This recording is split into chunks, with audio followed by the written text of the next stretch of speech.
Welcome વિદ્યાર્થી મિત્રો, આજે આપણે પ્રિઝમ દ્વારા થતા પ્રકાશનું વક્રીભવન જોઈએ. આગળ આપણે અરીસા માટે પરાવર્તન જોયું, ત્યારબાદ લેન્સ માટે વક્રીભવન જોયું.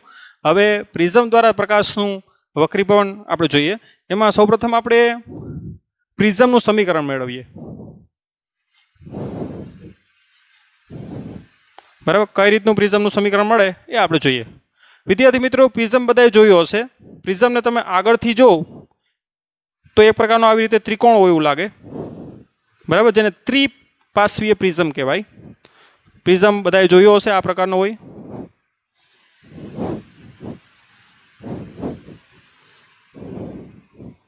બરાબર, અહીંથી તમે આવી રીતે જોવો તો આ રીતે ત્રિકોણ તમને આગળ લાગશે. માનો કે આ પ્રિઝમ છે એ બી સી છે, બરાબર. આને પ્રિઝમ કોણ કહેવાય? આ ખૂણો એ છે ને શું કહેશું આપણે? પ્રિઝમ કોણ, બરાબર. માનો કે પ્રિઝમમાં કોઈ આપણે એક રંગી પ્રકાશ આપાત કરીએ, બરાબર. શા માટે એક રંગી? કેમ કે જો શ્વેત પ્રકાશ લેવામાં આવે તો એમાં 7 રંગો હોય અને 7 રંગોનું અલગ અલગ વિભાજન થાય. પણ આપણે જે એનું સમીકરણ મેળવવું છે તો એમાં સરળતા ખાતર આપણે પ્રકાશનું કેવું કિરણ લેશું? એક રંગી. એક રંગી એટલે કાં તો લાલ પ્રકાશ લઈ લો, ગ્રીન પ્રકાશ લઈ લો, યલો પ્રકાશ લઈ લો. આવી રીતે કોઈ એક રંગી પ્રકાશનું આપણે કિરણ લઈએ. આ કિરણ પ્રિઝમની સપાટી એ બી ઉપર શું થાય છે? આપાત થાય છે. આવી રીતના તમારે લખાણ કરતું જવાનું. હવે આપાત કોણ આપણે મેળવવું હોય તો આપણે પ્રિઝમનો લંબ દોરીએ. તો આ છે આપણો લંબ, બરાબર. હવે આપાત કોણ છે એ કેટલો થશે? તો કે આઈ કહી દઈએ આપણે. અહીંયા શું થશે? એનું વક્રીભવન. હવે વિદ્યાર્થી મિત્રો, આપણે ખબર છે આના માધ્યમ હવા N1 લઈ લ્યો, આ પ્રિઝમનું વક્રીભવનાંક N2 લઈ લ્યો અને પાછી અહીં હવા છે એટલે એનું N1. હવે જો આ પ્રિઝમ ના હોત તો આ પ્રકાશનું કિરણ આ રીતે જવાનું હતું, બરાબર. પણ કયા માધ્યમમાંથી કયા માધ્યમમાં? તો કે પાતળા માધ્યમમાંથી કેમાં જાય છે? ઘટ માધ્યમમાં. એટલે લંબ તરફ વળશે. આ લંબ છે તો એના તરફ વળ્યું, બરાબર. આ રીતે તો આ રીતે આમ જવાનું હતું પણ કઈ તરફ વળ્યું? લંબ તરફ. કંઈ કે પાતળા માધ્યમમાંથી કેમાં જાય છે? ઘટ માધ્યમમાં. એટલે આ રીતે કિરણ અહીંયા પહોંચશે. હવે સપાટી એસી ઉપર એ શું થાય છે? આપાત થાય છે, બરાબર. એટલે આપણે ત્યાં લંબ દોરી દઈએ. તો આ થઈ ગયો લંબ,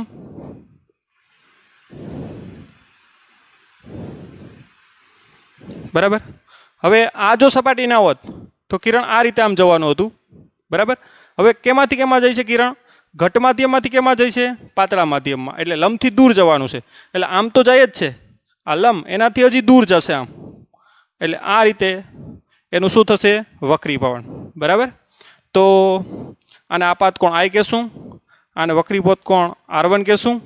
હવે અહીંયા આપાત થાય એટલે એને R2 કહી દઈએ આપણે. અને અહીંયા જે આ કિરણ છે બહાર નીકળે એટલે નિર્ગમન કિરણ કહેવાય. આને નિર્ગમિત કિરણ, બરાબર. જે બહાર નીકળે એ કિરણ આપણે શું કહેશું? નિર્ગમિત કિરણ. અને આ જે લંબ સાથે બનાવેલા ખૂણો, બરાબર, નિર્ગમિત કિરણ, એને નિર્ગમન કોણ શું આપી દઈએ? E આપી દઈએ, બરાબર.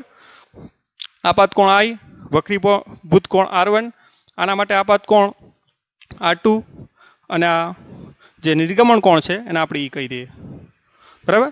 આપાત કિરણને આપણે નામ આપી દઈએ PQ, બરાબર. અને PQ R અને S, બરાબર. આ રીતે આપાત કિરણ PQ છે અને નિર્ગમિત કિરણ Q છે RS. તો આ રીતના પહેલાં તો આકૃતિનું સંપૂર્ણ પહેલાં તો આપણે આકૃતિ દોરવાની છે વિદ્યાર્થી મિત્રો. ત્યારબાદ આકૃતિનું સંપૂર્ણ શું કરવાનું છે? આ રીતે વર્ણન કરવાનું છે, બરાબર. હવે આકૃતિનો ભૂમિતિનો ઉપયોગ કરી અને આપણે એનું સમીકરણ મેળવવાના. હવે વિદ્યાર્થી મિત્રો અહીં ધ્યાન આપજો, અહીં ધ્યાન આપજો. જો આ પ્રિઝમની સપાટી 1 અને 2 ના હોત તો આ કિરણ આમ સીધે નીકળી જવાનું હતું. ધ્યાન આપજો. આ પ્રિઝમ ના હોત તો આ કિરણ જે છે એ સીધે સીધું આમ જવાનું હતું. પણ આ પ્રિઝમ છે એને કારણે એ કિરણ આમ ગયું, બરાબર. તો એનું વિચલન કેટલું થયું? વિચલન એટલે ખૂણામાં કેટલો ફેરફાર થયો, કેટલું દિશા એ ભટકી ગયું. જો વિદ્યાર્થી મિત્રો આ પ્રિઝમ ના હોત તો આ કિરણ છે એ સીધે સીધું આમ નીકળેત, બરાબર. પણ પ્રિઝમ છે એને કારણે વક્રીભવન થયું અને વક્રીભવન કારણે એક કિરણ જે છે આ રીતે એની દિશા બની. તો કેટલી દિશા ભટકી, જેને આપણે વિચલન કહીએ. તો વિચલન કોણ એટલે કેટલો ખૂણો એ બદલ્યું. તો આને આપણે શું કરશું, આપણે પાછળ લંબાવશું. બરાબર, જે RS કિરણ છે એને શું કરીએ આપણે પાછળ લંબાવીએ. એટલે આ ડેલ્ટા જેટલો ખૂણો છે ને, બરાબર, એટલું શું થયું એનું વિચલન. જો જવાનું હતું આમ પણ ગયું આમ, એટલે કેટલો ખૂણો એ ભટકી ગયું, તો કે ડેલ્ટા જેટલો ખૂણો ભટકી ગયું. બરાબર, તો એને આપણે શું કહેશું, ડેલ્ટાને શું કહેશું આપણે વિચલન કોણ.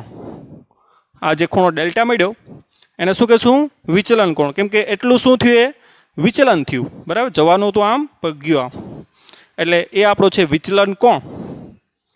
બરાબર, હવે અહીંયા તેને આપજો.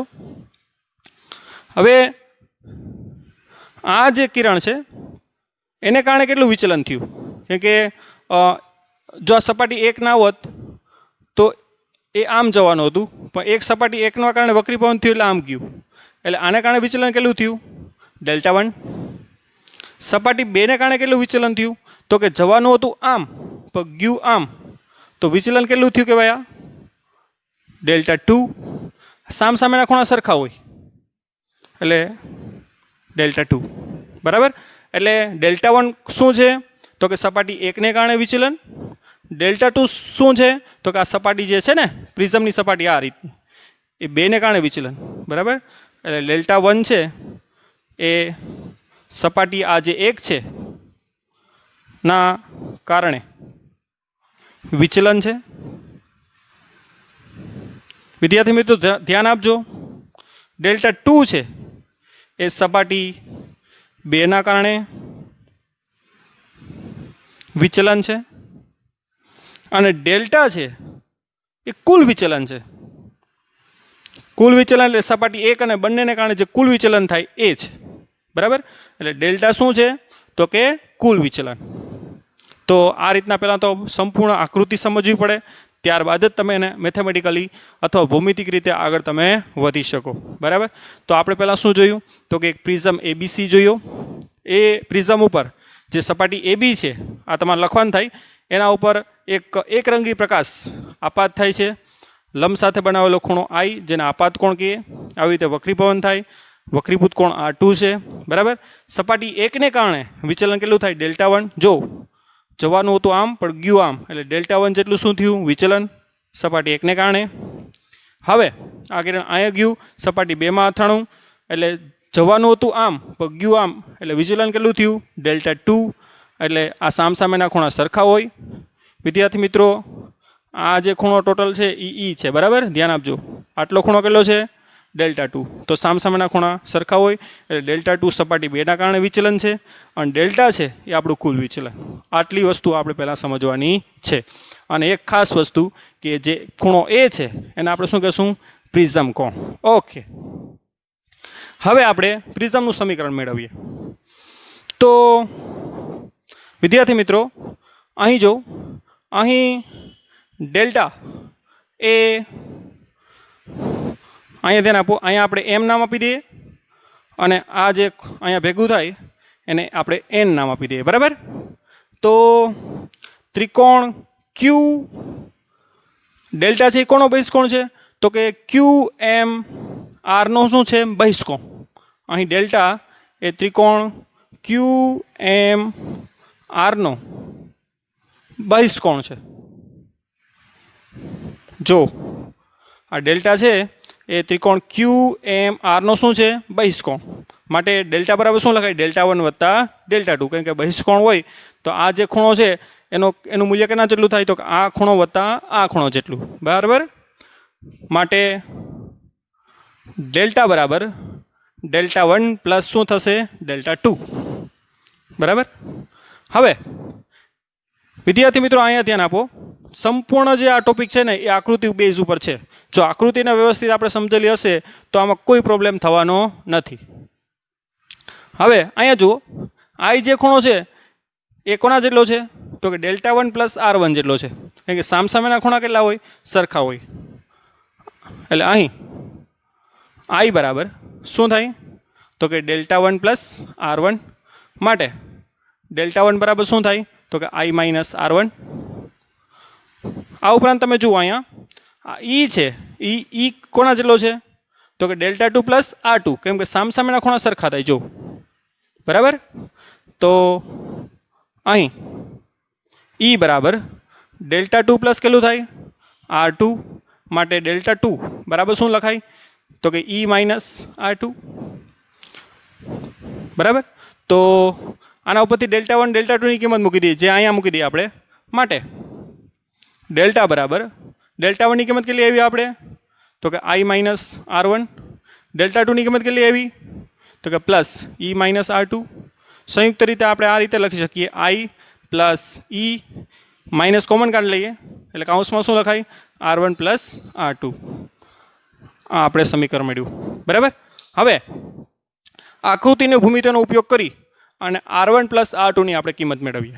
સંપૂર્ણ જે આ ટોપિક છે એ ભૂમિતિ બેઝ ઉપર છે, બરાબર. અને ખાસ આકૃતિ પણ ખાસ દોરવી પડે સમજીને, ત્યારબાદ ભૂમિતિ પણ આપણે એ રીતે લેવી પડે.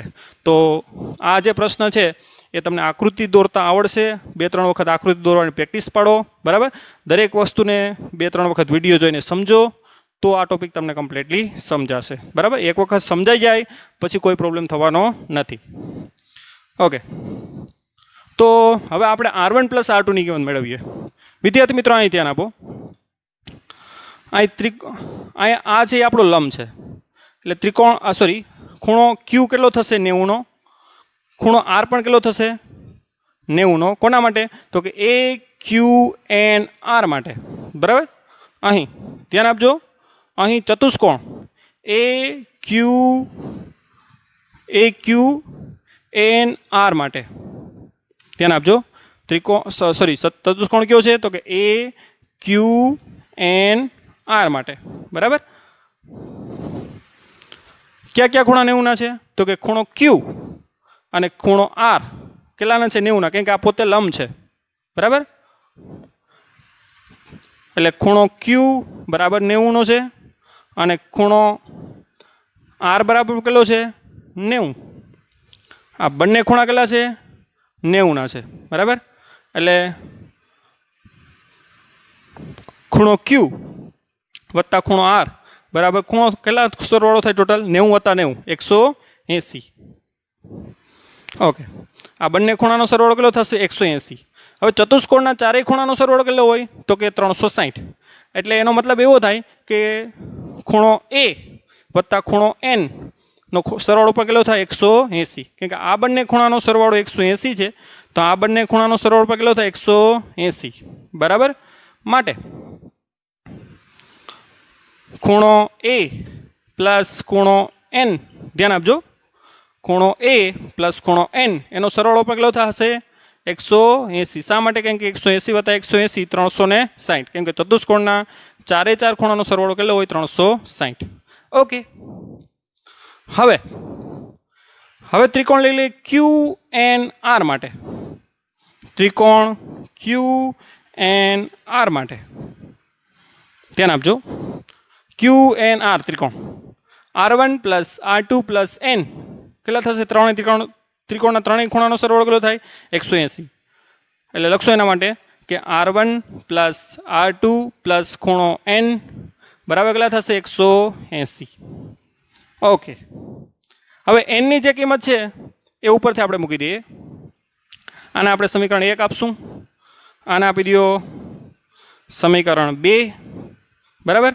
એટલે હવે લખશું આપણે સમીકરણ 2 પરથી, સમીકરણ 2 માંથી ખૂણા Nની કિંમત મૂકતા, બરાબર.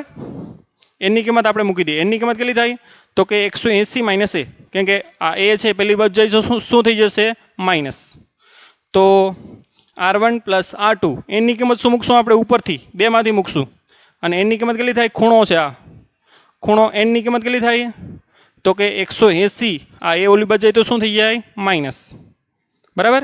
એટલે આપણું જે સમીકરણ છે આ પ્રકાર બનશે R1 પ્લસ R2 પ્લસ આ Nની કિંમત આપણે મૂકી, બરાબર. અહીંયાથી કેટલી થાય 180 માઇનસ પેલી બાજુ જાય તો શું થઈ જાય A, એટલે 180 માઇનસ માપ ખૂણો A બરાબર આ બાજુ શું આવશે 180. એટલે 180 કેન્સલ થઈ જાય, માટે R1 પ્લસ R2 બરાબર શું આવશે? માપખૂણો એ. માપખૂણો ન લખો તો પણ ચાલે અને એ ડાયરેક્ટ લખો તો પણ ચાલે. જ્યાં એ એટલે શું છે તો કે પ્રિઝમ કોણ, ધ્યાન આપજો. બરાબર, તો આ રીતે R1 પ્લસ R2 ની કિંમત કેટલી મળી આપણે? પ્રિઝમ કોણ જેટલી મળી. એ આપણે સમીકરણ 1 માં મૂકીએ. બરાબર, એટલે આને આપણે સમીકરણ આપી દઈએ 3. સમીકરણ 1 અને 3 પરથી આપણે શું લખી શકીએ તો કે ડેલ્ટા બરાબર શું આવશે? I plus E minus R1 plus R2 ની કિંમત કેટલી એવી આપણે તો કે એ જેટલી. બરાબર, તો એ, તો ડેલ્ટા પ્લસ એ બરાબર I પ્લસ શું આવ્યું? E. આ જે આપણું સમીકરણ આવ્યું એને જ આપણે શું કહીએ તો કે પ્રિઝમનું સમીકરણ. બરાબર, તો પ્રિઝમનું સમીકરણ આવી ગયું કે ડેલ્ટા પ્લસ એ બરાબર I પ્લસ સી, જ્યાં ડેલ્ટા એટલે શું છે તો કે વિચલન કોણ, એ એટલે પ્રિઝમ કોણ. લખી નાખીએ. ડેલ્ટા શું છે? વિચલન કોણ. એ શું છે? પ્રિઝમ કોણ. I શું છે તો કે આપાત કોણ. E શું છે તો કે નિર્ગમન કોણ. બરાબર, તો આ રીતે પ્રિઝમનું સમીકરણ તમે મેળવી શકો. બરાબર, આ જે ક્વેશ્ચન છે એ 3 માર્કમાં આ રીતે પૂછાઈ શકે. IMP પણ છે, ઘણી વખત બોર્ડની એક્ઝામમાં પૂછાયેલ છે. સંપૂર્ણ આકૃતિ અને ભૂમિતિ બેઝ ક્વેશ્ચન છે. બરાબર, તો ફરીથી વ્યવસ્થિત એને રિવાઇઝ કરો. બરાબર, અને 2-3 વખત લખો એટલે આરામથી ખબર પડશે. અને જો પણ કંઈ ના સમજાય તો તમે આપણું જે વોટ્સએપ નંબર છે એના ઉપર તમે મને ક્વેશ્ચન પૂછી શકો. ઓકે, તો આપણે હવે નેક્સ્ટ જે છે એ પ્રિઝમનું હવે સમીકરણ આપણે મેળવી લીધું. હવે નેક્સ્ટ આપણે એના વક્રી ભવનાંકનું સૂત્ર મેળવશું. બરાબર, પ્રિઝમનો જે વક્રી ભવનાંક છે એનું સમીકરણ આપણે મેળવવાના છે અથવા સૂત્ર મેળવવાના છે. તો ફટાફટ આનો સ્ક્રીનશોટ લઈ અને લખી લ્યો, પછી આપણે કન્ટિન્યુ જ રાખીએ.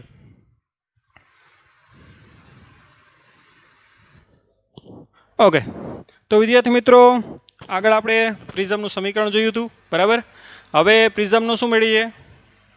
વક્રી ભવનાંકનું સૂત્ર અથવા સમીકરણ મેળવીએ. બરાબર, એનો જે વક્રી ભવનાંક છે એ કેટલો થાય, એ કઈ રીતે મપાય, તો એનું આપણે સૂત્ર મેળવીએ. તો એના માટે આપણે તો પહેલાં 2 સૂત્ર આગળ મેળવીએ, લખી નાખીએ. કેમ કે એક પહેલું સૂત્ર લખ્યું પ્રિઝમનું સમીકરણ I પ્લસ E બરાબર એ પ્લસ શું મેળવું આપણે? ડેલ્ટા. બરાબર, એક રિઝલ્ટ આપણે આ મેળવું. અને બીજું રિઝલ્ટ આપણે આ મેળવું કે R1 પ્લસ R2 ની કિંમત કોના જેટલી થાય? એ જેટલી થાય. બરાબર, આ 2 વસ્તુ આપણે પહેલાં તો નોટ કરી લઈએ. આગળ આપણે 2 વસ્તુ મેળવેલી છે. હવે આપણે એ યાદ રાખવાની છે કે I પ્લસ E બરાબર એનું મૂલ્ય કેટલું થાય તો કે એ પ્લસ ડેલ્ટા, જેને આપણે પ્રિઝમનું સમીકરણ કહીએ. અને R1 પ્લસ R2 એનો સરવાળો કોના જેટલો હોય તો કે પ્રિઝમ કોણ? એ જેટલો હોય. આ 2 રિઝલ્ટ આપણે યાદ રાખવાના છે પ્રિઝમનું સૂત્ર મેળવવા માટે, વક્રી ભવનાંકનું સૂત્ર મેળવવા માટે. ઓકે, હવે પ્રિઝમનું વક્રી ભવનાંક એક કન્ડિશનમાં જ મેળવી શકો. ગમે એ કન્ડિશનમાં પ્રિઝમના વક્રી ભવનાંકનું સૂત્ર મળે નહીં. એક ખાસ કન્ડિશન જે છે ને એમાં જ પ્રિઝમના વક્રી ભવનાંકનું સૂત્ર મળે. એ કન્ડિશન કઈ? તો એના માટે આપણે એક આલેખ દોરવો પડશે. આ બાજુ આપણે વિચલન કોણ લઈ લઈએ. બરાબર, y અક્ષમાં, અને x અક્ષમાં આપણે આપાત કોણ લઈ લઈએ. આ બાજુ શું લઈ લઈએ આપણે? વિચલન કોણ. જે વિચલન થાય છે ને આપણું એ વિચલન કોણ છે. અને આપાત કોણ જેમ આગળ બદલાવીએ એમ કઈ રીતે વિચલન કોણ કેટલો બદલે? કેમ કે સમીકરણ આપણું એ પ્રમાણે છે જ. બરાબર, જે રીતે આપાત કોણ બદલે એ રીતે E પણ બદલે, એ રીતે આપણો ડેલ્ટા પણ બદલે. એ તો ફિક્સ છે આપણું. બરાબર, તો એનો આપણે આલેખ દોરીએ. તો એનો આલેખ તમે પ્રેક્ટિકલી દોરી શકો, જે આપણે ડાયરેક્ટ ડ્રો જ કરવાનો છે. તો એનો આલેખ આ રીતે બનશે કે શરૂઆતમાં સપોઝ કે આપાત કોણ આ 0 છે. જો લંબ સાથે બનાવેલો ખૂણો કેટલો? 0. આપાત કોણ આમ કરતા જાઓ, વધતો જાય વધતો જાય વધતો જાય વધતો જાય. અહીંયા આપાત કોણ કેટલો થઈ ગયો? 90. બરાબર, અહીંથી જો લંબ સાથે આવી રીતે જ કિરણ આપાત થાય, કેમ કે આ પોતે લંબ છે ને, તો આપાત કોણ કેટલો થાય અહીંયા 0. પછી આપાત કોણ જો આવી રીતે વધતો જાય, આ મારી પેન છે એ આપાત કિરણ છે, આપાત કોણ કેટલો થયો 90. બરાબર. જેમ આપાત કોણ બદલાવશું એમાં ડેલ્ટા પણ બદલાશે. બરાબર. શરૂઆતમાં આપાત કોણ 0 હોય તો ખાસ સપોઝ કે આપાત કોણ તમારો 0, તો વિચલન આ રીતે તો પૂર્ણ આંતરિક પરાવર્તન થશે, તો શરૂઆતમાં વિચલન કોણ એ રીતે મળશે નહીં. આપાત કોણનું થોડુંક મૂલ્ય પાસ થઈ જાય, પછી વિચલન કોણ શરૂઆતમાં કેવું હશે તો કે મહત્તમ. બરાબર. આપાત કોણ સપોઝ કે આટલો છે ત્યારે વિચલન કોણ આટલો મળ્યો.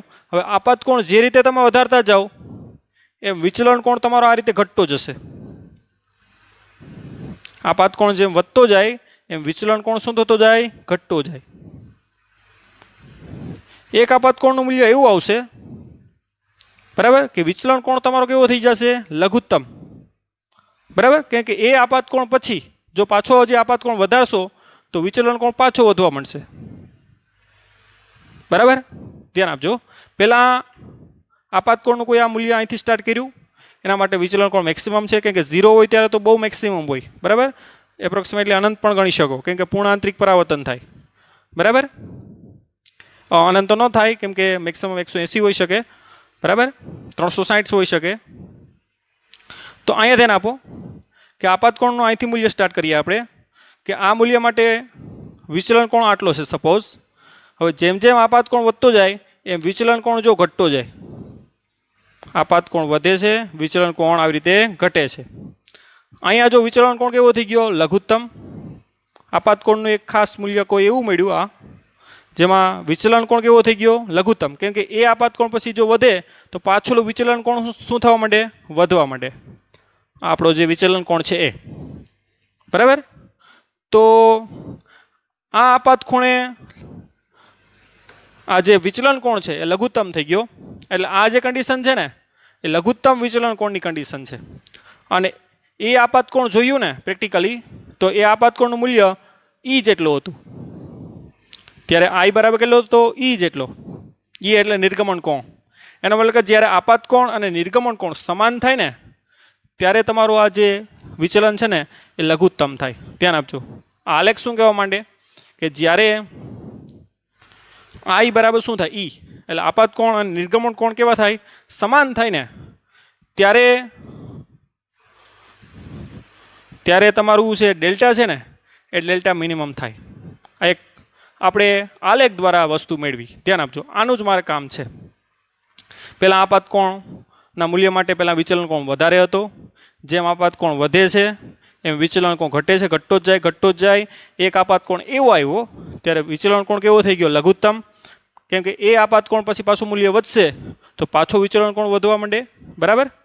તો જ્યારે આઈ બરાબર ઈ જ્યારે લઘુત્તમ થાય ને ત્યારે આપણે જોયું કે આઈ બરાબર શું હતું, ઈ હતું. તો આ જે કન્ડિશન છે ને એ કન્ડિશન દ્વારા જ પ્રિઝમનું આપણે સૂત્ર, વક્રી પૂર્ણાંકનું સૂત્ર મેળવી શકાય. બરાબર. તો આ કન્ડિશનમાં મેળવશું. કેમ કે બાકીની કન્ડિશનમાં કેવું થાય વિદ્યાર્થી મિત્રો, કે સપોઝ કે તમે કોઈ આ આપાત કોણ લીધો, બરાબર, માનો કે I1 આપાત કોણ લીધો, તો એના માટે વિચલન કોણ ક્યાં ક્યાં લઈ શકો તમે, તો કે આ પણ થાય. બરાબર. અને આ આપાત કોણે પણ વિચલન આટલું થાય. બરાબર. તો આ વિચલન કોણના એક મૂલ્યમાં આપાત કોણ કેટલા છે, 2. આ આપાત કોણે પણ વિચલન આટલું મળે અને આ આપાત કોણે પણ વિચલન આટલું મળે. તો કયો આપાત કોણ લેવો, માટે આ જ કન્ડિશનમાં આપણે શું લઈ શકીએ, પ્રિઝમનું વક્રી પૂર્ણાંકનું સમીકરણ લઈ શકાય. બરાબર. તો જ્યારે I બરાબર E થાય ત્યારે ડેલ્ટા બરાબર શું થાય, ડેલ્ટા M. એટલે કે ડેલ્ટા M શું છે, આપણે એને શું કહેશું, આપણે લઘુત્તમ વિચલન કોણ. બરાબર. તો એ કન્ડિશનમાં આપણે શું મેળવીએ, તો કે પ્રિઝમના વક્રી પૂર્ણાંકનું સૂત્ર. હવે સિમ્પલ આપણા માટે છે. હવે આપણે ક્યુ આગળ સ્નેલના નિયમ અનુસાર શું થશે, તો કે N1, જો આ માધ્યમ શું છે N1, આ માધ્યમ શું છે N2, એટલે N1 sin I બરાબર N2 sin R1. બરાબર. સ્નેલનો નિયમ. એ જ રીતે આર આગળ આપણે સ્નેલનો નિયમ લઈએ. આર આગળ સ્નેલના નિયમ અનુસાર શું થશે આપણું?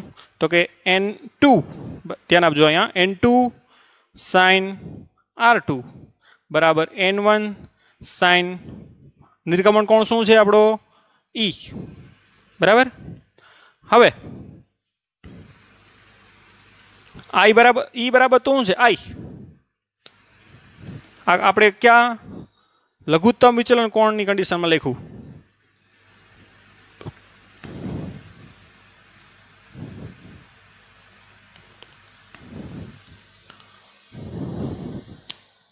લઘુત્તમ વિચલન કોણની કન્ડિશનમાં આપણે આ સૂત્ર લખ્યું. ક્યુ આગળ સ્નેલનો નિયમ લીધો, આર આગળ સ્નેલનો નિયમ લીધો. હવે ઈ બરાબર તો શું છે? આઈ. માટે N2 sin R2 બરાબર N1 sin શું થશે? આઈ. કે ઈ બરાબર શું થાય? આઈ. હવે N1 sin આઈની કિંમત તો છે જ આપણી પાસે. કેટલી છે? N2 sin R2 બરાબર. માટે ધ્યાન આપજો, N2 sin R2 બરાબર N1 sin I ની કિંમત કેટલી છે? અહીંયા ઉપરથી સમીકરણ 1 ઉપરથી બરાબર. N1 sin I ની કિંમત અહીંયા મૂકી દઈએ આપણે. કેટલી છે? N2 sin R1. N2 cancel થઈ જશે. સાઇનના મૂલ્ય સમાન હોય. sin R2 બરાબર sin શું છે? R1. માટે એવું ક્યારે પોસિબલ બને? R1 બરાબર કેટલું થાય? R2. તો આપણે એક રિઝલ્ટ મેળવ્યું કે જ્યારે લઘુત્તમ વિચલન કોણની કન્ડિશનમાં તમારો R1 બરાબર શું થાય? R2. આ બંને ખૂણાના મૂલ્ય કેવા થાય? સમાન. એનો મતલબ કે આ જે પાયો છે ને પ્રિઝમનો અને આ જે કિરણ છે ને એ કેવા થઈ જાય? સમાંતર થઈ જાય. લઘુત્તમ વિચલન કોણની કન્ડિશનમાં આ પણ ક્વેશ્ચન પૂછાઈ શકે કે આકૃતિ જોઈને પણ કહી શકો અત્યારે જે આકૃતિ છે ને એ લઘુત્તમ વિચલન કોણની કન્ડિશનમાં જ છે. બરાબર. કેમ કે લઘુત્તમ કોણની કન્ડિશનમાં R1 બરાબર R2 હોય. એનો મતલબ કે આ જે BC છે અને QR એ બંને કેવા થાય? સમાંતર. તો પ્રિઝમનો પાયો છે ને એ આ વક્રીભૂત કિરણને કેવો થઈ જાય? સમાંતર થઈ જાય. કઈ કન્ડિશનમાં? લઘુત્તમ વિચલન કોણની કન્ડિશનમાં. અને એક બીજું રિઝલ્ટ કે લઘુત્તમ વિચલન કોણની કન્ડિશનમાં R1 બરાબર શું હોય? R2. ધ્યાન આપજો. માટે હવે ખ્યાલ જ છે કે R1 બરાબર R1 પ્લસ R2 બરાબર આપણે કોમન શું લઈ લઈએ? R લઈ લઈએ. બરાબર. તો આ સમીકરણ 2 કહી દો આને. હવે ના લખી જ લઈએ કે હવે R1 પ્લસ R2 આપણે ખબર જ છે કે બરાબર એ થાય. હવે R1 અને R2 ની કિંમત આપણે ખબર છે સેમ છે. બરાબર R લઈ લઈએ આપણે. માટે R1 પ્લસ R2 બરાબર શું થાય? R પ્લસ R એટલે કેટલા થાય? 2R બરાબર A. માટે R બરાબર શું થાય? A/2. એટલે કે R1 બરાબર R2 બેની કિંમત કેટલી થાય? તો કે A/2 જેટલી થાય. બરાબર. તો અને અહીંયા ધ્યાન આપજો, જ્યારે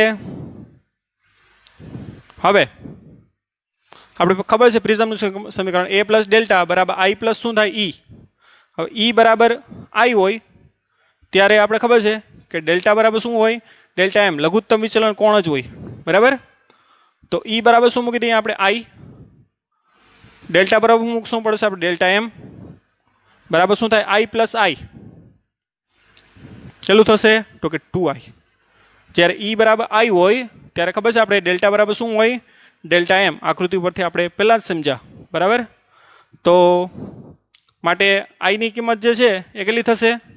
તો કે A પ્લસ આ 2 નીચે જાય ને એટલે A પ્લસ ડેલ્ટા M/2. તો આપણે વિદ્યાર્થી મિત્રો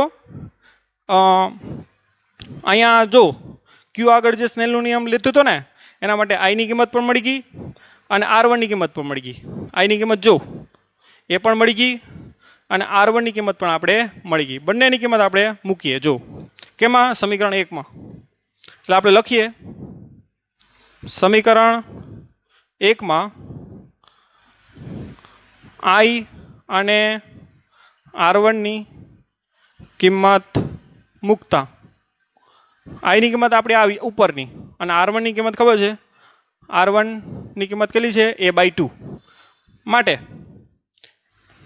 સૂત્ર શું થઈ જશે n1 સાઇન જો આ સમીકરણ 1 છે આઈની કિંમત કેટલી આવી આપણે તો કે a plus delta M by 2 બરાબર ઇઝ ઇક્વલ ટુ આ સમીકરણ છે n2 સાઇન r1 ની કિંમત કેટલી આવી આપણી પાસે તો કે r1 બરાબર r2 બરાબર શું છે a બાય 2 માટે આપણું લાસ્ટ રિઝલ્ટ છે એ આવી ગયું છે બરાબર કે n2 ના છેદમાં n1 n2 શું છે પ્રિઝમનો વક્રી પૂર્ણાંક બરાબર એનું સૂત્ર આપણે મેળવવાનું હતું એ મળી ગયું કેટલું આવશે તો કે sine a plus delta M by 2 ના છેદમાં શું આવશે તો કે સાઇન a બાય 2 તો આ જે સમીકરણ છે એ પણ આપણે અલગથી પૂછી શકે બંને ક્વેશ્ચનો છે એ 3 માર્કમાં વિદ્યાર્થી મિત્રો થઈ શકે એક પ્રિઝમનું સમીકરણ 3 માર્ક અને પ્રિઝમના વક્રી પૂર્ણાંકનું સૂત્ર મેળવવાનો પણ 3 માર્ક બરાબર અને ખાસ યાદ રાખજો પ્રિઝમનો જે વક્રી પૂર્ણાંક મળે એ લઘુત્તમ વિચલન કોણની કન્ડિશનમાં જ મળે બરાબર લઘુત્તમ વિચલન કોણ એટલે જ્યારે તમારું જે વિચલન છે લઘુત્તમ થાય એને આપણે શું કહીએ લઘુત્તમ એમ એટલે મિનિમમ બરાબર એનો સિમ્બોલ આપણે એમ શા માટે આપ્યો કેમ કે એમ એટલે મિનિમમનો એમ આપણે મૂક્યો છે બરાબર તો આપણે આ રીતે પ્રિઝમના વક્રી પૂર્ણાંકનું સમીકરણ પણ મેળવી શકીએ બરાબર વ્યવસ્થિત રીતે આખા સ્ટેપ બાય સ્ટેપ તમે જુઓ બરાબર અને પ્રિઝમનું સમીકરણ આવી રીતે મેળવો ઓકે થેન્ક યુ